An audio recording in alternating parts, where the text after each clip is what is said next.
Hello friends, super magic રસોઈમાં મિત્રો હું આપનું સ્વાગત કરું છું। આજે હું એકદમ જરૂરી આપણે જે કપડાં તૂટી જાય છે, ક્યાંય ખાપો આવે છે કે ક્યાંય આપણે દોરીએ ટાંગ્યા હોય અને ખેંચ્યા હોય તો ચીરાઈ જાય છે, તો એને આજે આપણે સોય દોરા વગર કે સિલાઈ મશીન વગર કેવી રીતે રિપેર કરવાને એકદમ ઇન્સ્ટન્ટ 30 સેકન્ડમાં જ કે 30 થી 40 સેકન્ડમાં કપડા ઉપર ડિપેન્ડ હોય છે એનો વિડીયો હું તમારી સાથે શેર કરું છું। તો તમને ચોક્કસ આ વિડીયો ગમે તો લાઈક કરજો, શેર કરજો અને સબસ્ક્રાઇબ કરવાનું તો ભૂલતા જ નહીં। અને મિત્રો બાજુમાં રહેલું બેલ આઇકનને પણ પ્રેસ કરજો જેથી કરીને લેટેસ્ટ વિડીયોની માહિતી તમને મળતી રહે। તો મિત્રો તમને નવાઈ લાગશે કે આપણે 30 સેકન્ડમાં સોય દોરા વગર કે સિલાઈ મશીન વગર કઈ રીતે કપડા આપણે રિપેર કરવા ઇન્સ્ટન્ટ, એ પણ કોઈ પણ જાતની મદદ લીધા વગર। તો આજે હું તમને એનો જ વિડીયો શેર કરું છું। તો જો અત્યારે આપણે તમને બતાવી દઉં કે આ રીતે જો આપણે ઘણી વખત કપડા ફાટી જાય છે, એકદમ ડેલિકેટ એટલે કે સિલ્કના કપડા હોય છે, તો એને આપણે દોરા કે સિલાઈ મશીનમાં નથી થઈ શકતું અને રફ જેવું લાગે છે। તો આજે એકદમ તમે કોઈ પણ જાતના ખર્ચા વગર એ ઇન્સ્ટન્ટ કરી શકશો। અને આવા કપડા ડેલિકેટ હોય ને તો આપણે દરજીને દઈને તો પણ સરખું નથી થતું। એ જ રીતે આપણે જો આ સિલ્કના કપડા, સિલ્કની સાડી હોય તો એને આપણે દરજી ઓલા દેવા જાય છે ધોબીને તો કેટલું બધું ચાર્જ લે છે। આજે હું તમને ઇન્સ્ટન્ટ કોઈ પણ જાતના ખર્ચા વગર ઘરે કઈ રીતે કરવું ને એનો હું તમને શેર કરું છું। તો શું કરવાનું છે મિત્રો, જો આ આપણે વધારાના દોરા દેખાતા હોય ને કટિંગ કરી લેવાના એટલે તમને ઈઝી પડશે। આ રીતે વધારાના જે કાંઈ પણ થ્રેડ હોય ને એ આ રીતે તમારે નાની કાતર કે મોટી કાતરથી કટ કરી લેવાના છે।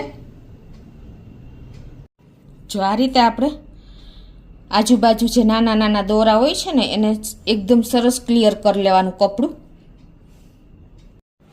પછી તમારે આ રીતે ઇસ્ત્રી લઈ લેવાની છે અને એને તમારે પેલા કપડાને સરસ પ્રેસ કરી લેવાનું છે એટલે એકદમ કન્ડિશન જે તૂટેલું હોય ને કપડું એની સરખી આવી જાય આ રીતે। તો આ રીતે જો આપણે પ્રેસ કર્યું એટલે કપડું સેટિંગ થઈ ગયું છે। હવે મિત્રો ઇમ્પોર્ટન્ટ વાત આવે છે કે સોય દોરા વગર કે મશીન વગર કઈ રીતે આપણે આને રિપેર કરવું અને એ પણ આમ એકદમ સરસ થઈ જાય કે આપણને ખ્યાલ જ ન આવે કે કપડું તૂટેલું છે। તો એના માટે તમારે આવું ટેલરને ત્યાં કે આપણે ટેલરનો માલ જે રાખતા હોય ને એ દુકાને તમને આવું ફ્યુઝિંગ કપડું મળી જશે જે અંદરની સાઈડ આવું ગ્લોસી એટલે કે સાઇન વાળું હોય છે અને ઉપર આવું કપડા ટાઈપનું હોય છે। એ તમને મળી રહેશે કોઈ પણ ટેલરને ત્યાં કે જ્યાં ટેલરનો સામાન હોય ને આપણે રીલ ને બધું રાખતા હોય ત્યાં તમને આ ઇઝીલી મળી જશે। તો એને આપણે જે રીતે કપડું તૂટેલું હોય ને એટલું આપણે કટિંગ કરવાનું છે। અત્યારે મારે બહુ વધારે નથી તો હું એ પ્રમાણે જ કટ કરું છું। આ રીતે આપણે જોઈને એટલું જ કપડું કટ કરી લેવાનું છે। આ રીતે આપણે કપડા પ્રમાણે કટ કરી લીધું છે અને હવે તમારે શું કરવાનું છે કે આપણે જ્યાં કપડું રિપેર કરવાનું છે ને ત્યાં અંદરની સાઈડ આ કપડું મૂકી દેવાનું છે અને આ ગ્લોસી એટલે કે સાઇન વાળો ભાગ કપડાની નીચે આવવો જોઈએ એ રીતે તમારે રાખવાનું છે। તો આપણે જે આ રીતે તૂટેલું છે ને ત્યાં મૂકી દેશું। આ રીતે તમારે નીચે કપડું આ જે આપણે કટ કર્યું ને ફ્યુઝિંગ એ રાખી દેવાનું છે। મેં તમને કીધું એમ કે ગ્લોસી એટલે કે સાઇન વાળો ભાગ કપડાની નીચે આવવો જોઈએ અને સાદો ભાગ એની નીચે જ આવવો જોઈએ। આ રીતે તમારે રાખી દેવાનું છે। હવે આ રીતે સેટ કર્યા પછી આપણે જે કપડું હોય ને એ પ્રમાણે તમારે બટન રાખવાનું છે। અત્યારે આ સિલ્ક છે તો હું સિલ્ક ઉપર બટન રાખી અને આ રીતે આપણે ઇસ્ત્રીને પ્રેસ કરી દેવાની છે। 30 સેકન્ડ જ આપણે કરવાનું છે, કપડું ન દાજી જાય ને એનું ખાસ ધ્યાન રાખવાનું છે। આ રીતે તમે કરશો ને એટલે જે ગ્લોસી ભાગ છે ને એ કપડા સાથે સ્ટીક થઈ જશે। આ રીતે આપણે કપડું નથી દજાડવાનું પણ 30 સેકન્ડ કે એવી રીતે આપણે આવી રીતે પ્રેસ કરી દેવાની છે ઇસ્ત્રી કપડા પ્રમાણે। જુઓ મિત્રો છે ને આપણું કપડું એકદમ રિપેર થઈ ગયું। જુઓ તમને ખ્યાલ આવે છે કાંઈ? જુઓ છે ને ક્યાંય દેખાય છે? જુઓ એકદમ સરસ આપણું કપડું આ રીતે તમારે ઇસ્ત્રીને પ્રેસ જ કરવાની છે, કાંઈ નથી કરવાનું। તો મિત્રો આપણે કાંઈ સોય દોરા કે મશીન વગર ઇઝીલી આપણું જુઓ રિપેર થઈ ગયું કપડું। તમને ખ્યાલ આવ્યો? જુઓ અંદર આપણે ગ્લોસી ભાગ કપડાની નીચે રાખ્યો તો નથી આપણે સોય દોરાની જરૂર કે નથી કોઈ જાતની ઝંઝટ।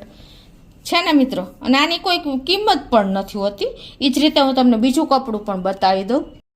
તો મિત્રો જો આપણે આ સિલ્કની સાડી છે, મોસ્ટ ઓફ લેડીઝ લોકોને સાડીમાં વધારે પ્રોબ્લેમ થતો હોય છે, અને ભારે સાડી હોય તો ઘણી વખત આ રીતે ચીરાઈ જાય છે, લાંબો ટાઈમ થાય એટલે ક્યાંય ભરાય તો પણ ચીરાઈ જાય છે. તો જો કેટલી બધી સાડી ફાટેલી છે.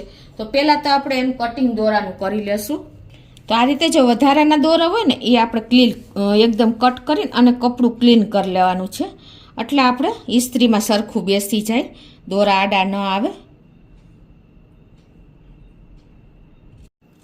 આ રીતે જો આપણે દોરા કટ કરી લીધા છે. આ ફ્યુઝિંગ કપડુંને કટ કરી લેશું જે જરૂર હોય એ પ્રમાણે.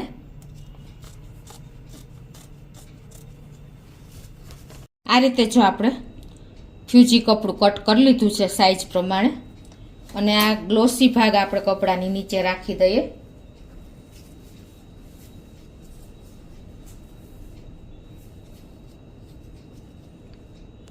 રીતે આપણે સેટ કરી દીધી છે નીચે ફ્યુઝિંગ કપડું, અને ગ્લોસી ભાગ ઉપર છે અને કપડા નીચે. હવે આપણે આ ઇસ્ત્રી સિલ્ક ઉપર રાખીને આ રીતે આપણે હળવા હાથે 20 થી 30 સેકન્ડ જ આપણે ફેરવવાની છે મિત્રો. કપડું ન દાઝવું જોઈએ, નહીતર તમારે મોટો ધબ્બો પડી જશે. ખાસ કેર કરીને આ કામ કરવાનું છે. આવી રીતે 30 સેકન્ડ તમારે આ રીતે રાખી દેવાનું, થોડીક વાર ફેરવતા રહેવાનું. કેર કરવાની ખાસ છે આમાં. જુઓ મિત્રો, આપણે નથી ધોબી પાસે જવું પડતું, કે નથી આપણે સિલાઈ મશીન લેવાની જરૂર, કે નથી આપણે સોય દોરાની જરૂર. જુઓ એકદમ ઈઝી બેસી ગયું છે મિત્રો. જુઓ છે ને આપણું એકદમ સરસ કામ થઈ ગયું. તમે સેજ કપડું વધારે આમ નજીક રાખવાનું એટલે પરફેક્શન આવશે. જુઓ છે ને, તમને ખ્યાલ આવી જતો હશે. તો આ રીતે મિત્રો તમારે કોઈ પણ કપડાને, જેન્ટ્સના જભા હોય, શર્ટ હોય કે કાંઈ પણ તમારે હોય, એ તમે ઇઝીલી આ રીતે સિલ્કના કપડાં કે કાંઈ પણ તમારે ધોબીને ત્યાં નહીં જવું પડે રફું કરાવવા માટે, કે નહીં તમારે મશીનની જરૂર પડે, કે નહીં તમારે કાંઈ પણ સોય દોરાની જરૂર પડે. ઇઝીલી તમે ભારે સાડી કે ભારે કુર્તા, જભાલ, કોઈ પણ જેન્ટ્સ બાળકોના કપડાને તમે ઇઝીલી રિપેર કરી શકશો. ખ્યાલ પણ નહીં આવે કે તમારા કપડું તૂટેલું છે. કોઈ મહેનત કે કોઈ ઝંઝટ વગર 30 સેકન્ડમાં તમે ઇન્સ્ટન્ટ આ કામ ઘરે કરી શકો છો. ખાલી તમારે ટેલરને ત્યાં, કે ટેલરનો સામાન રાખે ને ત્યાંથી તમારે આ ફ્યુઝિંગ વાળું કપડું લેવાનું છે. એટલે આ રીતે જો તમને મેં બતાવી દીધું. નીચે શાઇનિંગ એટલે કે ગ્લોસી હોય, અને ઉપર પ્લેન સાદું જ કપડું હોય. આવું તમને ઇઝીલી મીટર કપડું તમને 65 રૂપિયામાં કે 60 રૂપીસમાં મળી રહેશે. તો તમને ચોક્કસ મિત્રો આ વિડીયો ઉપયોગી જ થશે. ઘણા લેડીઝને પ્રોબ્લેમ જ હોય છે કે સાડી ભારે ક્યાં રિપેર કરાવી. તો તમને ચોક્કસ આ ગમશે. ગમે તો લાઈક કરજો, શેર કરજો, અને સબસ્ક્રાઈબ કરવાનું તો ભૂલતા જ નહીં.